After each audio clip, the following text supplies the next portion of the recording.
साथ प्रिया बंसल और आप देख रहे हैं न्यूज चौक। आज के बुलेटिन की शुरुआत करने से पहले एक नजर डालते हैं हेडलाइंस की ओर। कोरोना पर दिल्ली सरकार द्वारा जारी रिपोर्ट 1603 नए केस मिले।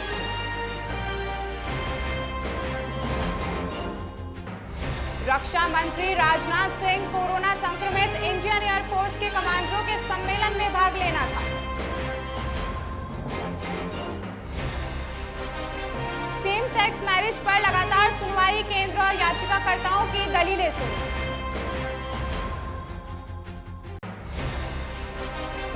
ट्विटर ने अपने प्लेटफॉर्म से ब्लू टिक हटाई, अब लेना पड़ेगा पेड सब्सक्रिप्शन।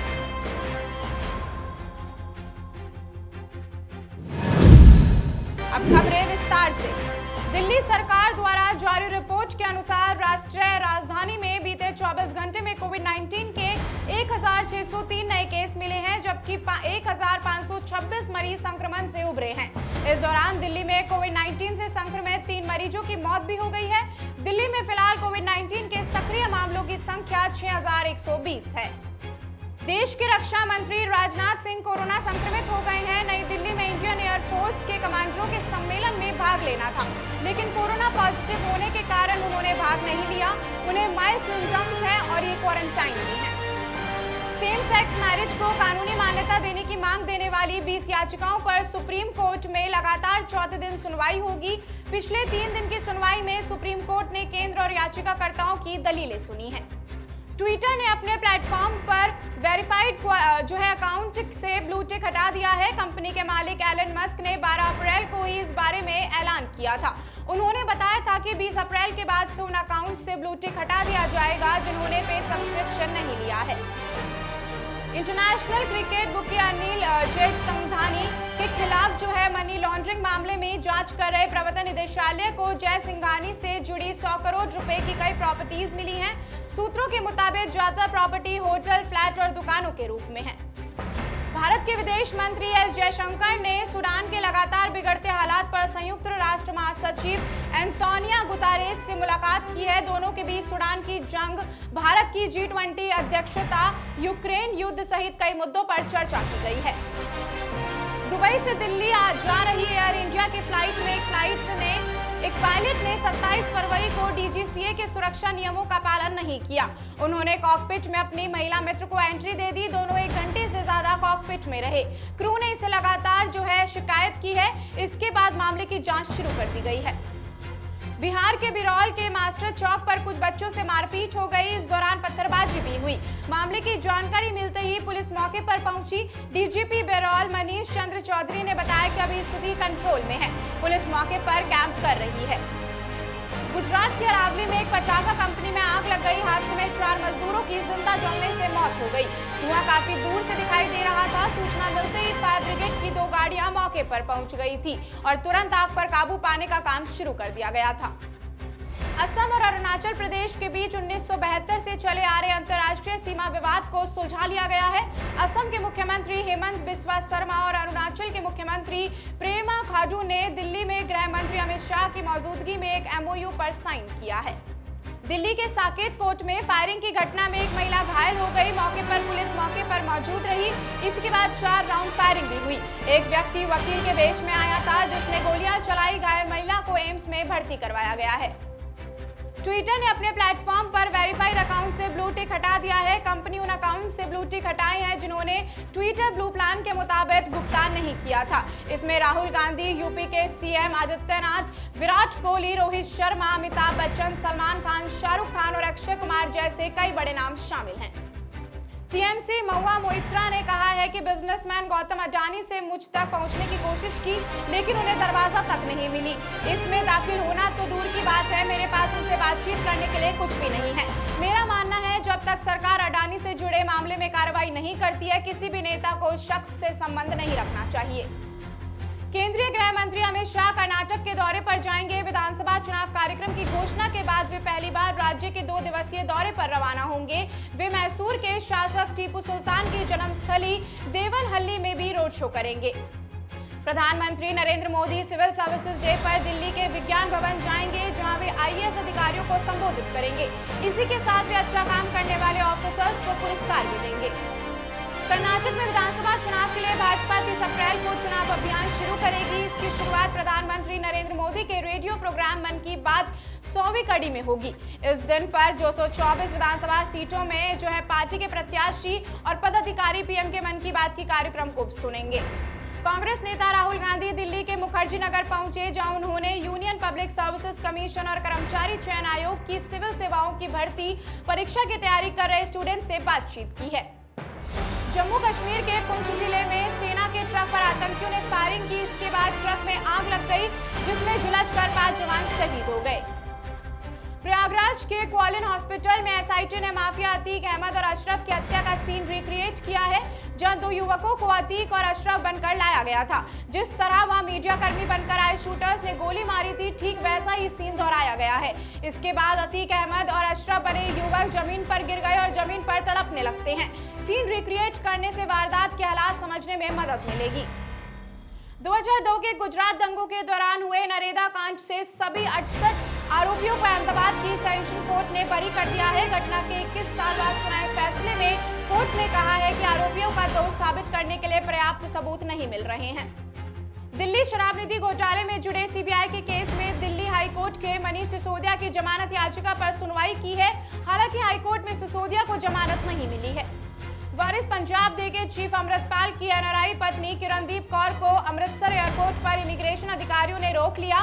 वह लंदन जा रही थी। श्री गुरु रामदास जी इंटरनेशनल एयरपोर्ट पर किरणदीप से 3 घंटे तक पूछताछ चली। भारत के दूसरे अमीर कारोबारी गौतम अडानी ने राष्ट्रवादी कांग्रेस पार्टी प्रमुख शरद पवार से उनके मुंबई स्थित आवास पर मुलाकात की है। ये बैठक करीब 2 घंटे चली। हिमालय में स्थित दुनिया की 10वीं सबसे ऊंची चोटी माउंट अन्नपूर्णा से लापता हुआ अजमेर के पर्वतारोही अनुराग मालू 3 दिन बाद सही सलामत मिल गए हैं। अस्पताल में उनका इलाज चल रहा है। कश्मीर में सेना के जवानों पर आतंकी हमले की जांच के लिए राष्ट्रीय जांच एजेंसी और 8 सदस्यीय फॉरेंसिक टीम पुंछ रवाना हो गई है। बम डिस्पोजल स्क्वाड और स्पेशल ऑपरेशन ग्रुप टीम ने जाकर पूरे इलाके में जांच भी की। हरियाणा के गुरुग्राम शहर में सिवर के अंदर एक युवक की लाश बरामद हुई है। सिवर पर ढक्कन नहीं लगा हुआ था, जिसकी वजह से लगातार दुर्गंध बढ़ती जा रही थी। शक होने पर जब आसपास के लोगों ने पुलिस को सूचना दी तो उसके अंदर शव पड़ा हुआ दिखा। पुलिस मामले की जांच में जुटी हुई है। हरियाणा सरकार ने कर्मचारियों को बड़ी राहत दी है। सरकार ने सूबे के कर्मचारियों के 4% डीए में बढ़ोतरी की है। अब कर्मचारियों को 42% डीए मिलेगा। अब तक 38% ही डीए कर्मचारियों को मिलता था। हरियाणा महिला आयोग की चेयरमैन रेणु भाटिया ने महिलाओं को लेकर एक बयान दिया है। कैथल ने एक कॉलेज में महिला जागरूकता और साइबर क्राइम को लेकर आयोजित कार्यक्रम को संबोधित करते हुए उन्होंने कहा कि ओयो रूम्स में लड़कियां हनुमान की आरती नहीं करने जाती हैं। ऐसे जगहों पर जाते समय ये भी ख्याल रखना चाहिए कि उनके साथ कुछ बुरा भी हो सकता है। विश्व भारती यूनिवर्सिटी ने Nobel prize winner Amartya Sen को एक नोटिस जारी किया है। नोटिस में सेन से 13 डिसमिस जमीन को खाली करने को कहा गया है। यूनिवर्सिटीज का दावा है कि सेन ने जमीन पर अवैध रूप से कब्जा किया है। उत्तर प्रदेश के कुख्यात गैंगस्टर व नेता मुख्तार अंसारी को लेकर सुप्रीम कोर्ट में कानूनी लड़ाई लड़ने के लिए नियुक्त किए गए वकील को 55 लाख रुपए फीस देने से आप सरकार ने इनकार कर दिया। वकील को पूर्व कांग्रेस सरकार ने नियुक्त किया था। इंडियन प्रीमियर लीग में पहले मुकाबले में रॉयल चैलेंजर्स बेंगलुरु ने पंजाब किंग्स को 24 रन से हरा दिया। मोहाली के आईएस बिंद्रा स्टेडियम में विराट कोहली 556 दिन बाद आईपीएल मैच में कप्तानी करते नजर आए। उन्होंने 2 सफल रिव्यू भी किए। इंडियन प्रीमियर लीग के रोमांच मुकाबले में दिल्ली कैपिटल्स ने आखिरी ओवर में कोलकाता नाइट राइडर्स पर 4 विकेट से जीत दर्ज की है। दिल्ली के स्पिन विकेट पर लगभग हर ओवर में मुकाबला एक से दूसरी टीम के पक्ष में जा रहा था। इंडियन प्रीमियर लीग के सीजन के 29वां मैच चेन्नई सुपर किंग्स और सनराइजर्स हैदराबाद के बीच खेला जाएगा।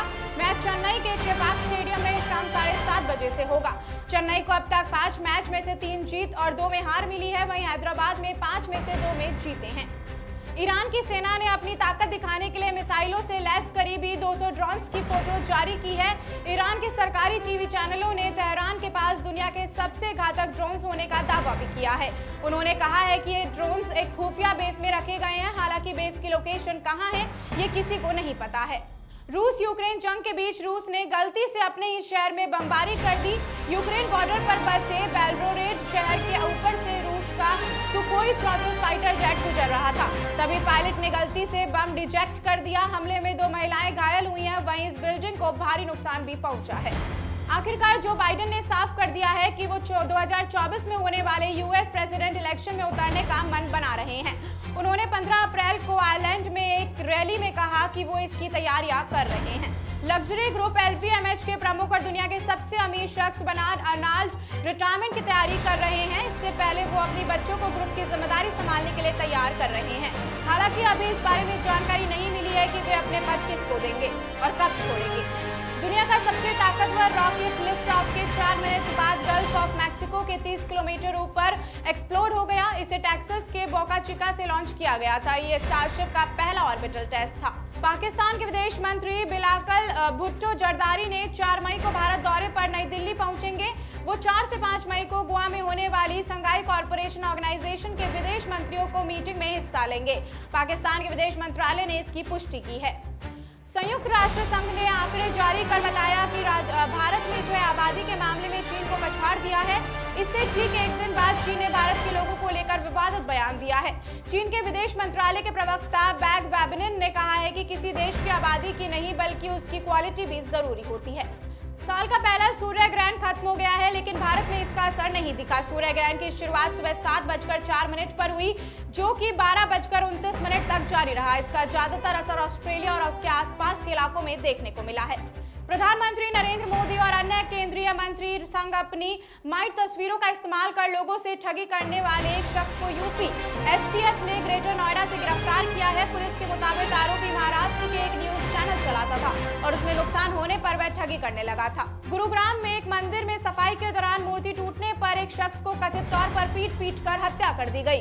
पुलिस ने बताया कि मामले में केस दर्ज कर पुजारी समेत 2 लोगों को गिरफ्तार किया गया है, जबकि एक आरोपी फरार है। राजस्थान में कांग्रेस में 4 दिनों से चल रहे फीडबैक में एक बार फिर गुटबाजी और मानेसर वाले घटनाक्रम को जिंदा कर दिया है। फीडबैक में प्रदेश अध्यक्ष की ओर से मानेसर वाले मुद्दे का जिक्र करने के बाद अब पायलट समर्थक मंत्री भी एक बार फिर खुलकर सामने आ रहे हैं। भारतीय कम्युनिस्ट पार्टी ने कहा कि बड़े विपक्षी दलों का राष्ट्रीय स्तर पर गठबंधन संभव नहीं है, लेकिन महत्वपूर्ण मुद्दों पर एक साझा तालमेल बनाया जा सकता है। हरियाणा सरकार ने सरकारी कर्मचारियों का महंगाई भत्ता 38% से बढ़ाकर 42% कर दिया है। सूचना और जनसंपर्क विभाग के मुताबिक महंगाई भत्तों में बढ़ोतरी 1 जनवरी 2023 से प्रभावी होनी चाहिए थी। रेल मंत्री अश्विनी वैष्णव ने एप्पल के CEO टिम कुक को विश्व के सबसे ऊंचे चिनाब रेल ब्रिज जम्मू कश्मीर में जो की है उसकी तस्वीर दिखाने का मेड इन इंडिया आईफोन से रिकॉर्ड हुआ वीडियो ट्विटर पर शेयर किया है। वैष्णव ने कुक को बताया कि यह ब्रिज आईफिल टावर से 30 मीटर ऊंचा है। इलाहाबाद हाईकोर्ट ने अलग अलग आदेश जारी कर उत्तर प्रदेश के विभिन्न जिला न्यायालयों में तैनात 732 जजों का तबादला कर उसमें एक्सपो 76 ऊपर जिला और सत्र न्यायाधीश 38 सिविल जज और 518 सिविल जज जो कि जूनियर डिवीजन में शामिल हैं, इन सभी जजों को 28 अप्रैल को दोपहर तक अपना कार्यभार सौंपने के निर्देश दिए गए हैं। राष्ट्रीय राजधानी में कोविड-19 के मामलों में वृद्धि के बीच दिल्ली हाईकोर्ट में वकीलों, कर्मचारियों और वादियों के लिए जो है अदालत परिसर में फेस मास्क पहनना अनिवार्य कर दिया गया है। रजिस्ट्रार जनरल द्वारा जारी सर्कुलर में लोगों में कॉमन और वोटिंग एरिया में बड़ी संख्या में इकट्ठा न होने और कोविड-19 के प्रोटोकॉल्स का पालन करने का भी आग्रह किया गया है। महाराष्ट्र के पूर्व मुख्यमंत्री उद्धव ठाकरे ने खारकर में महाराष्ट्र भूषण अवार्ड समारोह के दौरान हीट स्ट्रोक से 14 लोगों की मौत पर कहा है कि मुख्यमंत्री एकनाथ शिंदे और उप मुख्यमंत्री देवेंद्र फडणवीस को इसकी जिम्मेदारी लेते हुए इस्तीफा दे देना चाहिए था। ठाकरे ने कहा है कि अगर बड़े स्तर का आयोजन करना था तो इंतजाम भी उस तरह के करने चाहिए थे। इस बुलेटिन में फिलहाल के लिए इतना ही। इजाजत दीजिए। नमस्कार।